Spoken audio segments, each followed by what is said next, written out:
Hello అండి అందరికీ. నేను ఈరోజు మా పిల్లలకి లంచ్ బాక్స్‌లో ఏం ప్యాక్ చేస్తానో చూపిస్తాను.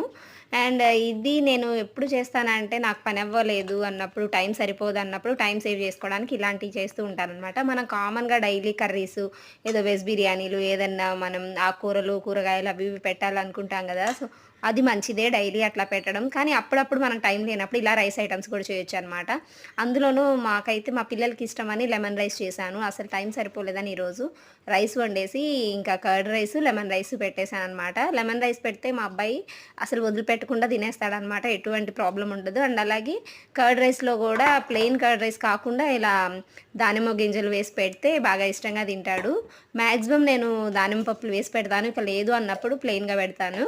సో, సింపుల్‌గా ఈరోజైతే లంచ్‌లోకి లెమన్ రైస్ చేసేసి, కర్డ్ రైస్ పెట్టేసి పిల్లలిద్దరికీ బాక్స్ పెట్టేశాను. అండ్ స్నాక్స్‌కొచ్చేసరికి గ్రేప్స్ పెడుతున్నాననమాట. సో, గ్రేప్స్ మనకు తెలిసిందే గదా! ఫ్రూట్స్ అన్నీ వాటిపైన కెమికల్స్ ఉంటాయి కదా! సో, మనము ఏ ఫ్రూట్స్ అయినా బాగా వాష్ చేసుకొని తినాలి. అందులోనూ గ్రేప్స్ అయితే అలానే తింటాం కాబట్టి పీల్ చేయకుండా సో, వాటిని కంపల్సరీగా సాల్ట్ ఏసి వాష్ చేసి పెట్టాలనమాట. సో, ఎప్పుడు గ్రేప్స్ పిల్లలకి ఇవ్వాలన్నా సాల్ట్ వాటర్‌లో ఏసి నీట్‌గా వాష్ చేసి ఇస్తాను.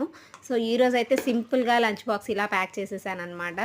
జస్ట్ 2 ఐటెమ్సే అనమాట. Curd rice, lemon rice and snacks తోటి అయిపోయింది.